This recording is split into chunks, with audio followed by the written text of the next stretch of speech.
We are live. It is Monday, September 14th, 2020. This is the Remodeler Show, and I'm your host, Kyle Hunt. That means that wasn't a very official start. Sometimes these shows get off to a not professional official start. That one had, boom, name of the show, date, who your host is. We're off and rolling. So I have a little bit of a programming note for the Remodeler Show. What we're going to do going forward is a few things. Number one, on Monday morning, we will let you know what's going on with the show for that week. A couple other notes. At the days that I am doing one of my course lessons, one of the classes related to the courses I'm doing this fall, on those days, I need to stay focused on delivering value to the people that are taking the course and timing of the show and just the prep work that goes into it. On the days that we are doing the course this fall, there will be no Remodeler Show. And then the last update is on Fridays this fall, yours truly is on the hook for helping my children, all four of them, navigate virtual school. We have a solution Monday through Thursday, but Friday, yours truly will be doing that. And as I was thinking through that, as I was looking at my calendar, I said, you know what? I need to hold off on doing the Remodeler Show on Fridays this fall. What's interesting about these programming changes is we've been building some good momentum. We've had weeks of just 5 shows straight. I'm very encouraged. I have been getting feedback, guys, that you're enjoying the show. We keep changing up the variety of having guests that come on for me to answer questions, of them doing some teaching like we had with Mark last week, and just a good variety. So the show will go on. It just will be a little more less frequent sometimes during the week. So we'll let you know on Mondays what the show looks like for that week. And I appreciate you watching and paying attention and hopefully getting some value from the show. What I wanted to do today is lessons I've learned that can help you. And in particular, I feel like we went from one thought, the programming note, to the next. So I felt like we needed time. In particular, today is you may have noticed my shirt. This is my launch day shirt. You've never seen this shirt before. It's purple. Kyle never wears a purple polo shirt. What's going on here? And I just got a text. Somebody's watching my live video on LinkedIn. Hi, John Manwiller. Are you watching live right now? Let me know in the comments or the likes. This is my launch shirt. It's launch day. If you don't sign up for the courses by 9 o'clock p.m. Eastern Standard Time tonight, you don't get the big fat discount that I'm offering, and you won't be able to participate in all 4 classes.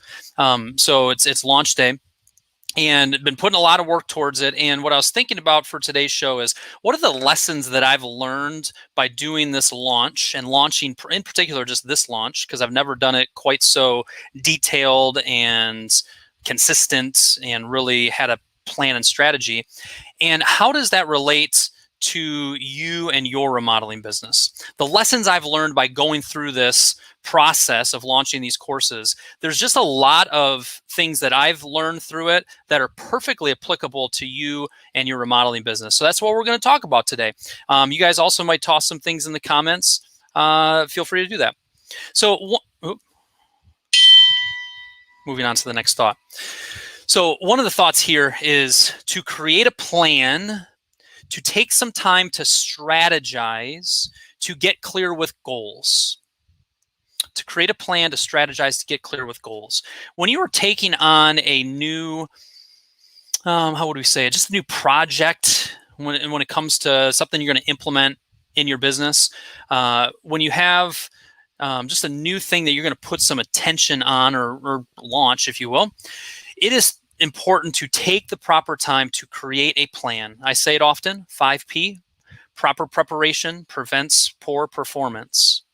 And sometimes we get into implementing something into our businesses and we've haphazardly created a plan. We didn't put a lot of strategic thought into it. We didn't wrestle with some ideas. Well, we could do it that way, but what about this? Well, we could try that, but remember when we tried that last time? What did we learn from that? To take the time up front to create a plan and to strategize. When I launched these courses, I started it about 45 days ago. So I had a little bit of a plan.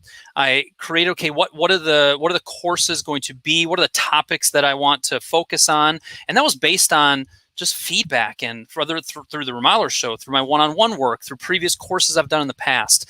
So any new initiative that you're taking on in your remodeling business, make sure that you are taking the time to create a plan, to strategize, and to get clear with goals.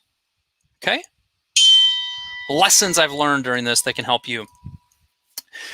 Another thing that I did this time around that I haven't in the past is just outline the steps involved. When you create a plan, and we kind of have the end goal in mind, when we start working back from that, there's just very clear step-by-step things that need to happen.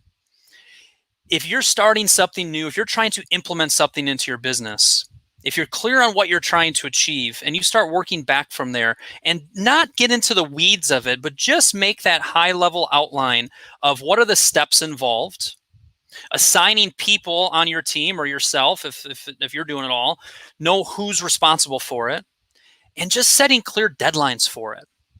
With this launch, I actually said, okay, I want to start promoting it on this date. Here's the frequency at which I'm going to market it, which tells me how many pieces of content I needed to create. Here are the different ways I'm going to go about it. And I was able to look at a plan and kind of see what the upcoming weeks look like. Was it perfect? No. Did I add things as we go? No. Yes. Did we shift some things and shift some dates? Yes.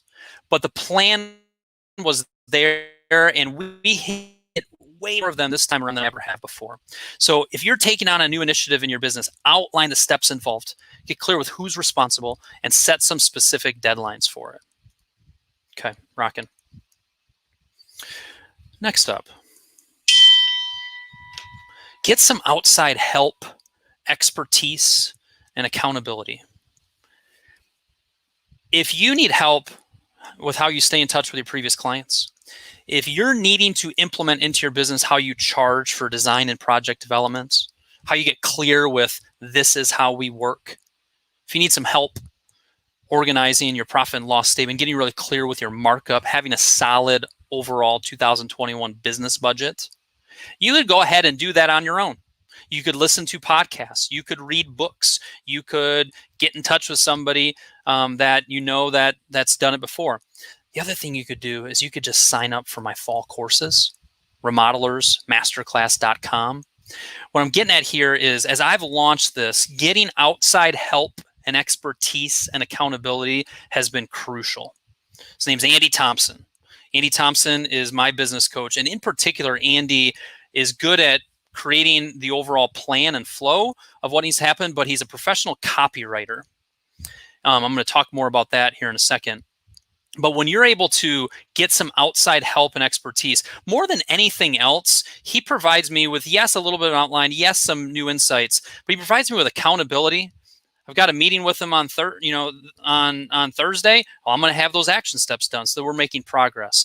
So when you're working on something, this can sound like it's a little plug for my courses or a little plug for coaching, but related to your remodeling business, when you're trying to implement something in your business, start a new initiative, getting outside help, getting some additional expertise that you don't have, and getting some accountability can make or break getting it implemented. Right? Can anybody give me a like on that? Anybody throw a comment in there on that? Because that's very true. And I think a lot of times we just skip that step and we figure, I've got enough bandwidth. I'll just kind of take this on. And oftentimes it doesn't get implemented, doesn't happen at the level that we want it to, etc. So what I'm doing here is just lessons learned that can also help you. And I'm just talking about this process that I've gone through of launching these fall courses that I'm doing, and just kind of telling you what I'm learning and tying it in with hopefully some ways that you can also improve your remodeling business. And also, I'd love for you to sign up at remodelersmasterclass.com. I've had a good number of signups. I'm really pleased with how things are going. But I've also never launched a course with such a plan, with good strategy, with the frequency of communications and emails and the tone of the emails. So it's kind of an exciting day, hence why I'm wearing a new shirt, to see just how many people kind of stroll in here at the closing mark. Cool. So that's that one. Get outside help, expertise, accountability. Next up, step outside your comfort zone. Try new things, new ways of doing things. As a remodeler, this is just something that you need to keep in mind. As a business owner, it's something that you need to keep in mind. We have our comfort zone, and when we step outside it, it gets uncomfortable. That's why, my friends, we call it a comfort zone. Bailey, are you listening? That was fun. Was that not funny? I didn't hear any laughs in the other room, but yeah, that's fine. Next time you can laugh if you hear something funny. That's why we call it a comfort zone. There's some things that I've done in this launch that was a little outside my comfort zone. Some wording and emails that were a little bit more in your face versus, hey, this is what I'm offering. If you're interested, just let me know. If not, here's 10 things that's free that you can get value from. That's how I do business a lot. I like to do business that way, but I also know it's effective when you have something that you can offer that's valuable to the person to just really sell it, to just really put it out there. So Andy, my coach, put some wording in front of me, put some approaches in front of me that was a little outside my comfort zone. And I had to say, you know what, I'm going to try some new things. I might get a few more opt-outs than I normally do. I might not get the same feedback that I normally do. You know what I also might get are better results. More conversion, more people that sign on because I'm really talking more emotionally and more specific and just really getting into the problem they're experiencing, or they're sick of wasting so much time on giving free estimates, or they're sick of not understanding their markup and their P&L and just really leaning into that. So that's something that we need to make sure we do is we need to step outside the comfort zone. We can't get stuck in a rut. On last week's Remodeler show, I mentioned my son who was giving me this feedback of just saying, don't get comfortable, which he heard from Kobe Bryant. You know, we don't want to lose that edge. We got to keep trying new things. I see this also just in life as people get older. You may have people, obviously I'm not talking to any old people on this call or on this meeting, but when you see parents, when you see people that are in their 70s, 80s, 90s, oftentimes as they age, their comfort zone shrinks. You see this in the type of food that they're willing to try or eat, where they're willing to go, things they're willing to do, conversations they're willing to have. And something that I think is important is to keep pushing back against that comfort zone. We've got to, if we don't push back against it, a lot of times it'll just shrink and shrink and shrink until we're only comfortable with a certain number of things. And I don't think that's healthy. I don't think that's a way to live a robust and lively life. So I think this is also part of it, is to step outside your comfort zone on little things, on big things related to your business. And that's a lesson that I learned as I'm launching these courses, which you can sign up for at remodelersmasterclass.com. Another one, trust the process and implement the plan. When you have thought through a plan, you've strategized it, you've got clear with goals, you know what you're going to do, don't undermine it. Trust the process. Oftentimes when you implement something in your business, it takes a little bit of time to really see some results from it. We've got some comments. I think this is a good idea. Hire someone who's already learned the things I need to know. Yes, Rob. Right? There's a lot of people that spend years and years trying to figure it out, reinventing the wheel. Edit said, happy Monday, Kyle. Hi, Edit. Happy Monday to you as well. Jim said, I'm hungry. Must be lunchtime. Jokes. Oh, launch. Oh, I get it, Jim. That's clever. Launch time. See what he did there, folks? Trust the process. Implement the plan. There's a couple. I did make a shift on. I committed to sending an email every day. I just didn't feel like good about doing that on 9/11, so I changed that plan. But it's important to see a plan through, to trust the process, to implement the plan. What I'm really excited about this time around that I've never done before, because I've done courses over the years, many courses. This is the first time that I feel like I've done it properly, that I've really followed best practices and consistency with it. And it's exciting to kind of see how it's playing out, and it's launched and the signups have been better than ever before. But we got to trust the process. There's many times where I wanted to kind of change it. I didn't feel super comfortable with it. I thought maybe I'll do this a little differently.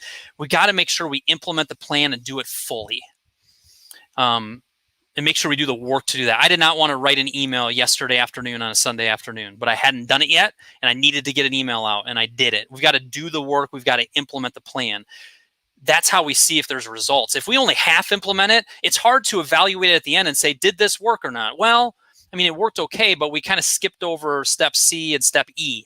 Keep that in mind as you implement things in your business to make sure you trust the process, be patient with it, and also implement the plan. Okay. This is a lesson I've learned is there's a time where you just have to sell. Where you have to sell. This is head trash that I have. I run my business in a way that I give value, and it's treated me well. I try to give you guys value. I try to teach. I try to give you things that you can truly implement. And there's a lot of people that have been helped without ever paying me a dime, and I'm perfectly comfortable and happy with that. It's the strategy that I've employed in my 12 years of business. Give. But there's also a time, and this is where my coach Andy kind of came in and said, Kyle, you give and you give. You podcast this, that, the other, hours and hours and hours and hours of work. There's a time that you just sell. Don't be ashamed and don't be afraid of selling. By selling, you actually might convince some people that weren't going to sign up to actually sign up. And you're going to be able to help them and deliver even more value than they've ever received from you. And that's head trash that I've been trying to get out of my head of going, you know what? Even though there's people opting out because I'm emailing more frequently, even though I'm just selling it and putting it out there, there's a time to sell. This reminds me in your business, if I'm a remodeler, when you are in front of somebody, I've been sharing this with several clients. One of my clients, I wonder if that's somebody wanting to sign up for my course. It's either a junk call or somebody calling. We're not going to answer it because I'm on the Remodeler Show right now. But if you do have any questions about the course, if you just text 57902-8450. I'm fielding a lot of calls and texts today, so feel free to reach out. But there's a time that you have to sell. It was about 2 months ago. I was talking to one of my clients, Josh Nelson, over in beautiful Holland, Michigan, on the lake shore of Lake Michigan. And we were finishing up our one-on-one call, and I said, Josh, what do you got going next? And he said, I'm heading out to this bathroom remodel, and it was this $75,000 guest bathroom. And it was for somebody that he kind of knows, so they've got a relationship. And I said, are you just going to present that design and proposal and just kind of go through the motions? Or are you going to actually sell it? And for some reason, the way that I phrased it and the way that I told him really stuck with him. And he goes, huh. And we started talking about, are you going to actually talk about your Build Clean system today? Are you going to talk about your team and mention your project manager who's going to be working on that? Are you going to be talking about your job site cleanliness, the communication that you guys offer? Are you going to sell? Are you going to sell your key points of difference and who you are and what you're about? Or are you just going to kind of go through the motions? There's a time where you have to sell, and selling's not a bad word. So that's a lesson that I've learned as I've been launching these courses. Chime. That's often what we sell to our clients. Yes. Whatever that was related to. I'm not sure which one that was related to. Moving on, which one was the next one? That one. You have to keep top of mind that your intentions are good, that you provide value. I kind of touched on this already. As you go through it, realize that, as you're selling, as you're implementing something new, your intentions are good, that you provide value. That's actually something a little bit more, probably a lesson that I've learned. I don't see exactly how to relate that to remodelers, other than realizing when you're selling, when you know in your heart that your intentions are good, that you're providing value, you should be free to sell them on your company and who you are and what you're about.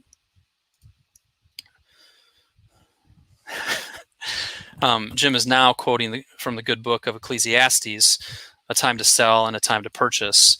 If you read Ecclesiastes, I think chapter 3, maybe 2, you can get into the details of what he's talking about there. Another one. Follow up.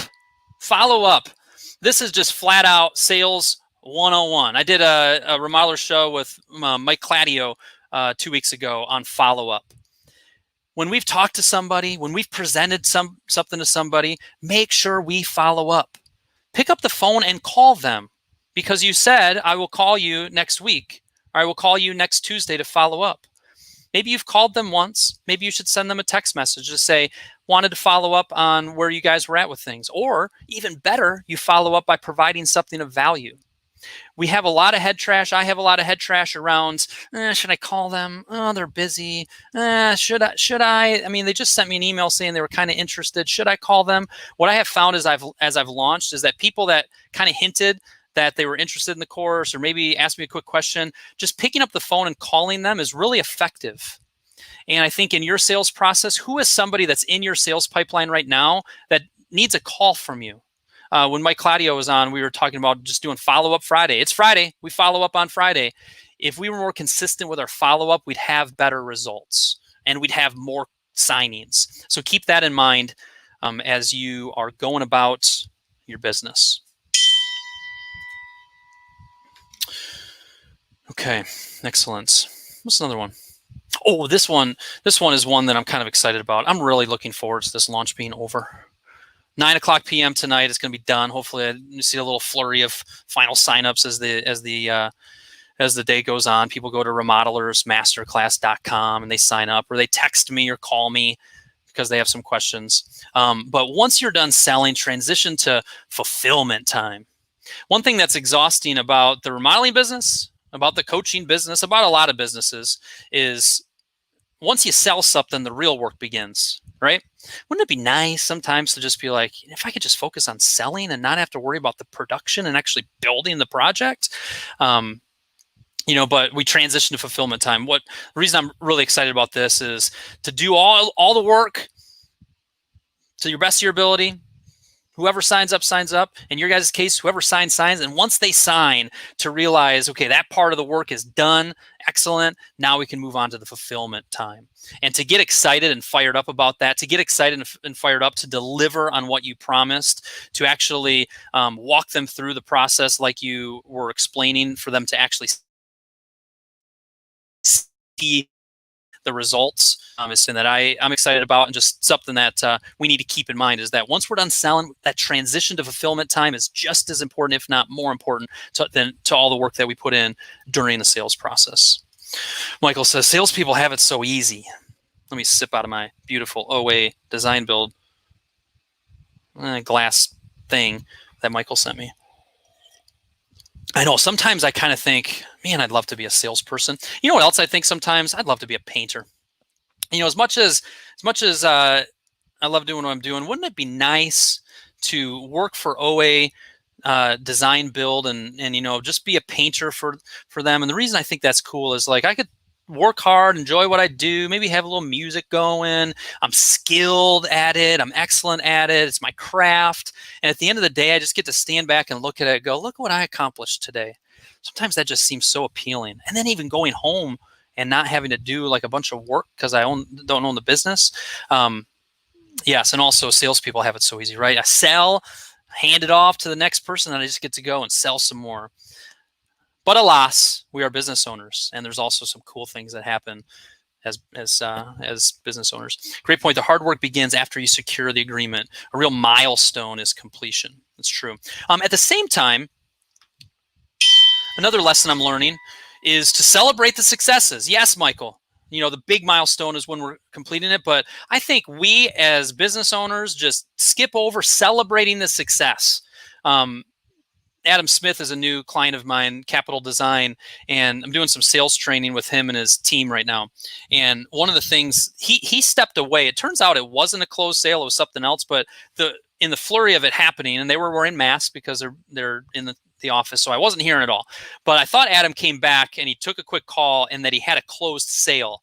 And I said, you guys need to ring the bell.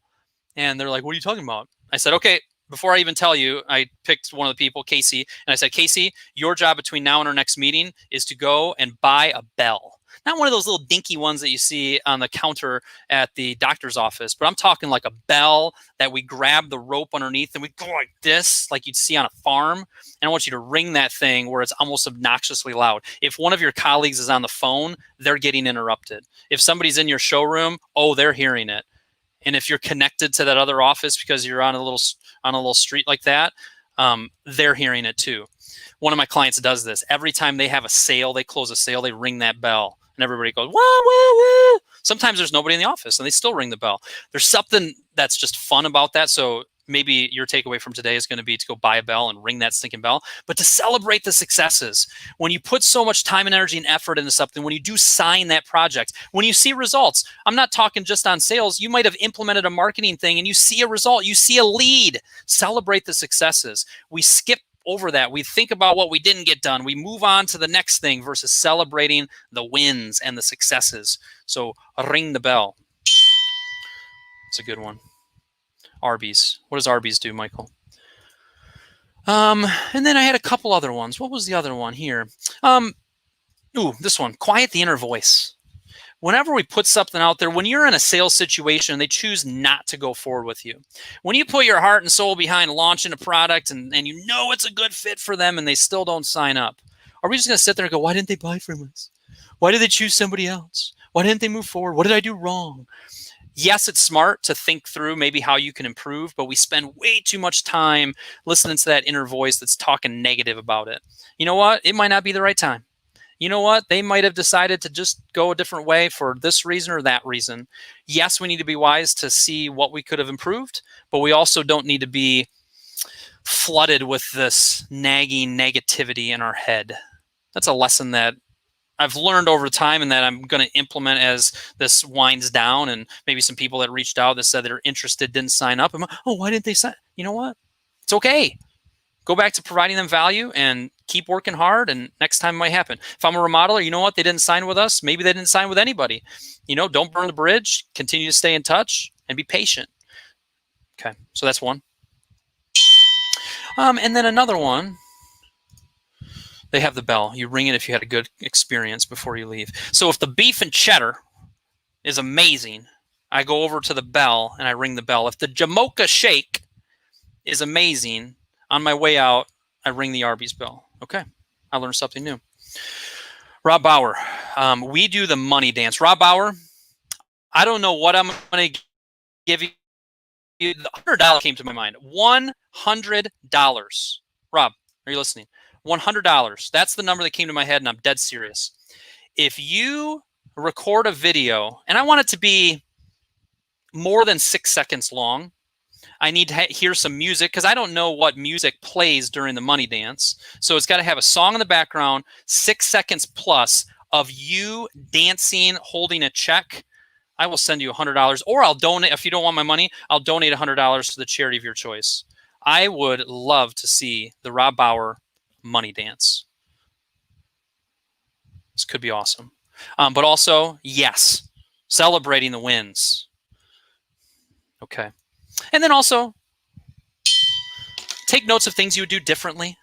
Right? This is also a lesson I'm learning as I'm going through this launch. I've been taking notes of going, ooh, we didn't end up doing that. Ooh, Andy sent me some feedback on that email I sent out. I need to remember to incorporate that feedback next time. I've got a nice list of what works, what didn't. I'm realizing right now that my email list is way more valuable than I had been giving it credit for. Just a lot of different lessons I'm learning, making sure that we're capturing those as they go, what worked, what didn't work. This is the same thing for you. You've heard me talk about this, what worked, what didn't work. This can be done at the end of a sales phone call. This can be done at the end of your in-person meeting. This can be done after you present that design or proposal. This certainly can be done when a project is wrapped up. If you take the time to look through what worked, what didn't work, you can't help but get better. So that's another little lesson I'm learning through this process, and that I think is applicable to you. That check will never be written. Oh, come on. Everybody's got a number, Rob. Everybody's got a number. $100 didn't get your attention. I'm not really willing to go much higher than that, though. I got mouths to feed. But $100 is not chump change. Jim thought that was funny. Okay. Folks, that's the Remodeler Show today. I would be interested in hearing what is your takeaway from today's show. And let me kind of cruise through it again. Lessons I've learned that can help you. Lessons I've learned as I've launched this product that also is applicable in so many ways to your remodeling business. Create a plan, strategize, get clear with goals. Outline the steps involved. What's the deadline? Who's responsible? Get outside help, expertise, and accountability. I would not have been successful with this launch, without Andy Thompson helping me with it, outside coach. Step outside your comfort zone. Try new things, new ways of doing things. You're going to learn something by doing that. You're going to maybe see a different way that you weren't comfortable with before, have better results. There's so many ways that this applies to your business and your life. Trust the process, implement the plan. Don't undercut the plan. See it through to completion. Fall courses, if you go to remodelersmasterclass.com, that's where you can get the details and join. Deadline for the big fat discount, if you sign up for all 4, is 9 p.m. tonight. There's a time where you have to sell. Don't be ashamed of selling.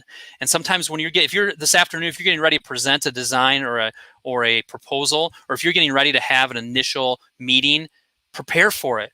Get ready for it. Sell your points of value, your difference. Yes, of course, listen to them. Yes, of course, understand. That's good selling too, right? But don't be afraid of telling them about all the things that you do that really differentiates and separates you. You have to keep top of mind that your intentions are good, that you provide value, and then push forward. Follow up. We don't follow up enough. Picking up the stinking phone and calling people is effective. Once you're done selling, transition to fulfillment time. Quiet that inner voice. Why didn't they buy? Focus way more time on the positive, the celebrating the successes, the money dance, the ringing the bell, beef and cheddar style, than why didn't they buy? And take notes of things you would do differently. What worked? What didn't work? How do you... I'm going to look at that. Dump the head trash. Take out the garbage. Buy a virtual bell that I can ring in my employees' homes and on the job sites when we accomplish something, and learning the money dance. Those are takeaways. Okay, a little virtual bell, and he's going to learn the money dance. Michael, no, he's going to do it. Create a plan and engage. Plus, you are not a dancer, evidently. I think what if I change the 6 seconds to 3 seconds and no music in the background? What if it's just like 3 seconds? You just got to kind of get through it, full 3 seconds, and no money in the background. Would you still do that if I were to donate $125 to the charity of your choice? P.S. I like that you have your takeaway moments written down. Yeah, so a little feedback there. I like that you have your takeaway moments written down. Yeah, it's helpful to kind of cruise through that, right? And then take donation to charity. So I think what you were asking there, how do you send or take the donation to a charity? Now, so I'm not sure exactly what you're asking there, but I will share this. There's a lot of my clients who, when they receive a referral that turns into a project, they receive a referral that turns into a signed project, they will either offer them, hey, I've got a $100 dinner gift certificate to Brighton Bar and Grill, or I'm happy to donate $150 to the charity of your choice. It's kind of fun to do it that way. $100 if you take the money yourself, $150 if you donate to a charity, if you want us to donate. Lloyd's Cabinet Shop, longtime client of mine, they've been doing this for years. And, there's still probably 20-25% of the people that are like, I would love to go out to eat on your dime. Thank you very much. But the majority of people choose the donation route. And it's just been a really nice way that they feel good about referring us. And it's something they can do nice for, their kids' band boosters or this cause or that cause that they support. Cool. All right. It's time to roll. Have a wonderful day. I will not see you tomorrow or Thursday. Tomorrow and Thursday this week, we are kicking off the September course. On days that I have the course classes, we ain't doing a remodeler show. But I will see you on Wednesday, and I have a great guest, David Pollard, who is going to be joining me. I think he's smarter than me, too, so tune in. What about a staff member showing the process of the money dance? Nope. Rob, get your butt in front of... Take your phone, turn it on video, push a button, and dance. Why do you not want me to support a charity of your choice? We just implemented donating to a local nonprofit. Clients love it. Awesome.